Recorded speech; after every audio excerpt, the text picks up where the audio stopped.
Hello, my name is Brandon, and welcome to Retro Reactions, a place where I experience amazing music from the 70s, 80s, and 90s for the very first time.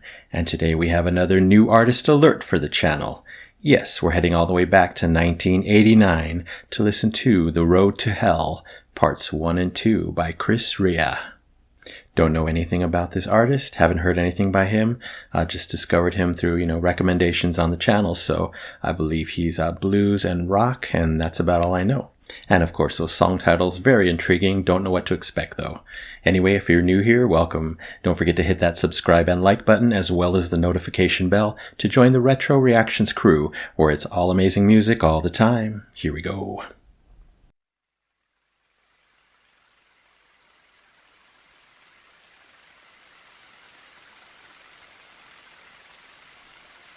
Un terzo il traffico su grande raccorda nell'area di Roma, sull'autostrada per Fiumicino e su tutte le statali, ma non è uguale. Ruuhkaisuuntia pyritään välttämään. Työt kestävät noin viikon ja sitten on autoilijoilla taas uusi illansa. Op de E14 Brussel-Leuven is er net voor de afrit in Bergen een ongeval gebeurd. We have a major problem on all arteries at the moment. Gridlock to the southwestern boundaries to the city. Police are diverting traffic around the area. And similar problems in the north and south with the 7 o'clock rush. Police have issued a standard emergency warning. Which means stay there before the roads are clear. Autobahn Südstraße Richtung Hannover noch einmal. Zwischen Bernburg und Friedrichshain 3 Kilometer Stau vor einer Baustelle. Autobahn 1 Osnabrück Richtung Bremen. 特別交通情報、東京周辺の交通状態は非常に悪く、特に京葉道路は全くの停止状態になっております。交通情報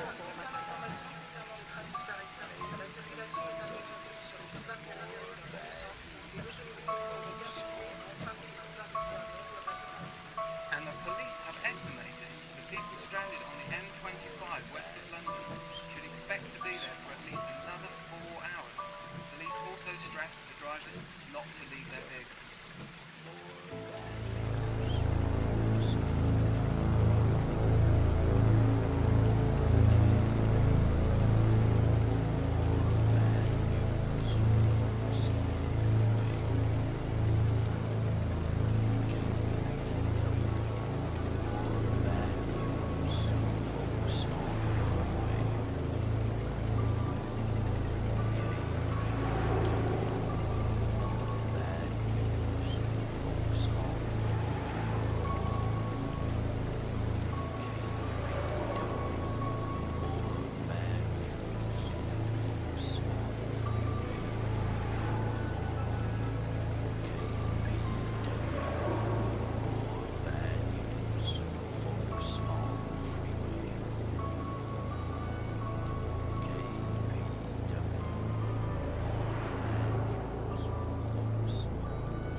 Stood still on a highway. I saw a woman by the side of the road with a face that I knew like my own, reflected in my window. Well, she walked up to my quarter light and she bent down real slow. A fearful pressure paralyzed me in my shadows. She said, "Son, what are you doing here? My fear for you has turned me in my grave." I said, "Mama, I come to the valley of the rich, myself to sell." She said, "Son, this is the road to hell."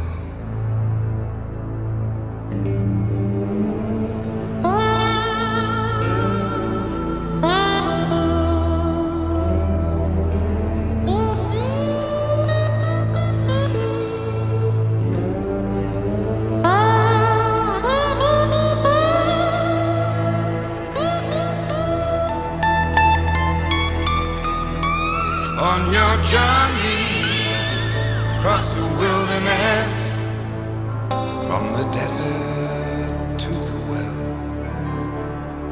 you have strayed upon the motorway to hell.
Poison you can think of, and I'm underneath the streetlight, but the light of joy I know, scared beyond belief, way down in the shadows, and the perverted fear of violence chokes the smile on every face, and common sense is ringing out the bell. This ain't no technological breakdown. Oh no, this is the road to hell.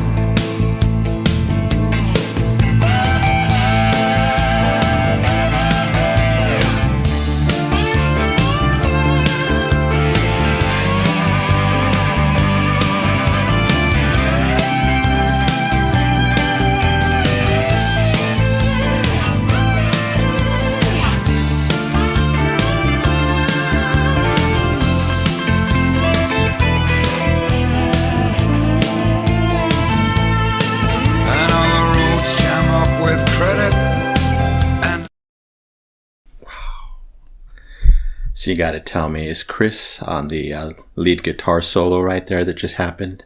I suspect that he is. A lot of interesting things going on in part 1 and in part 2 here. Wow. So we'll start with part 1, a very unexpected, ominous song right there. And it went on for a full song length, really interesting. Started with an amazing, unusual combination of sounds. You get rain sounds, then you get spoken word in different languages for even more impact. And I think that's mimicking, radio stations perhaps. I believe he's in a car for this song. And then you get this relaxing piano way up in the back.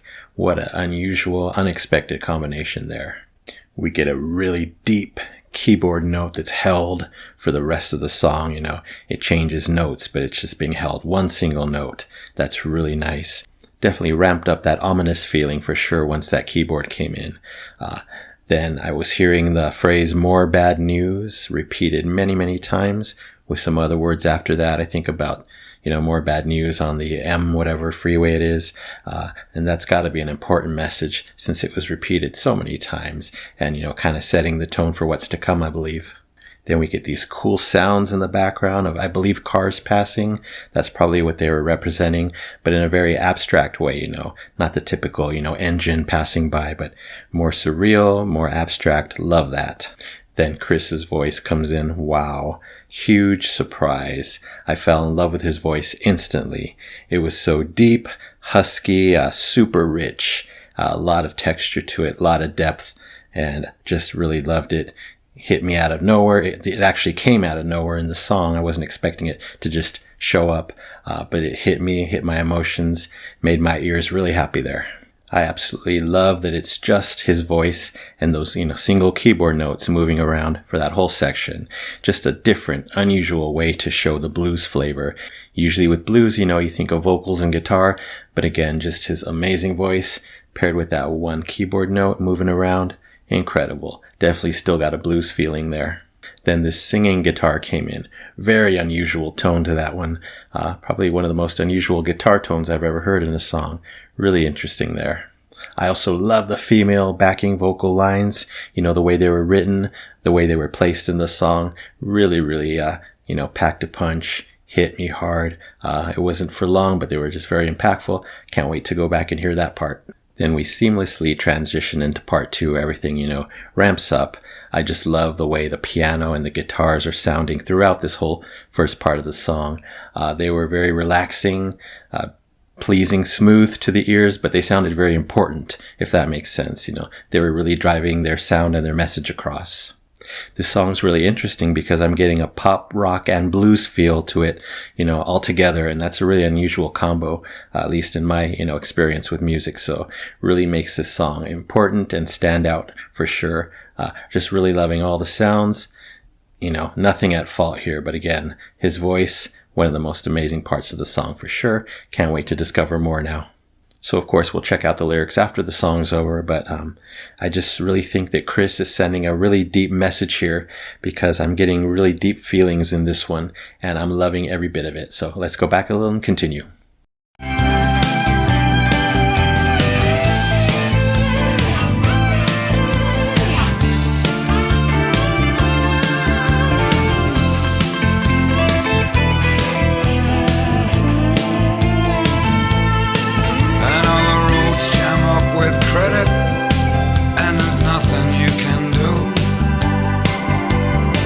All just bits of paper flying away from you.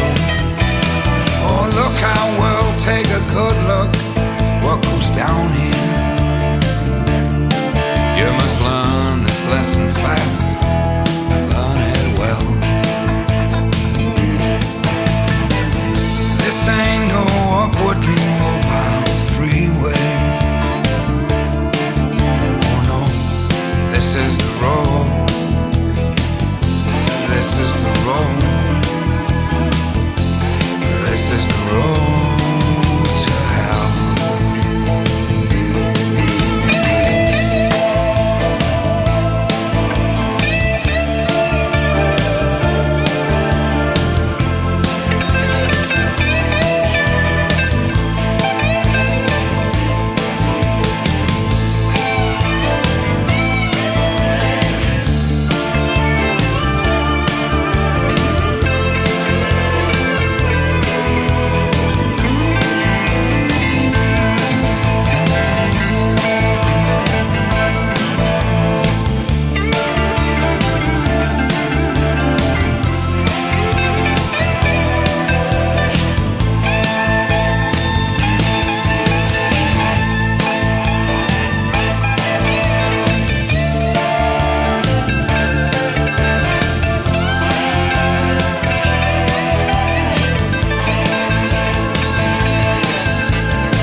Wow.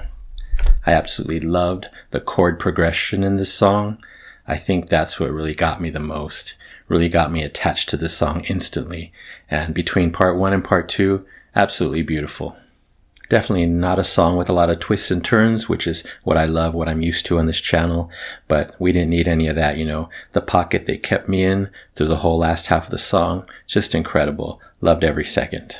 One of my favorite, if not my favorite, musical moments in this song is towards the end when he sang, this is the road. He repeated, this is the road. And then a third time, this is the road to hell. Just loved how that sounded. Incredible.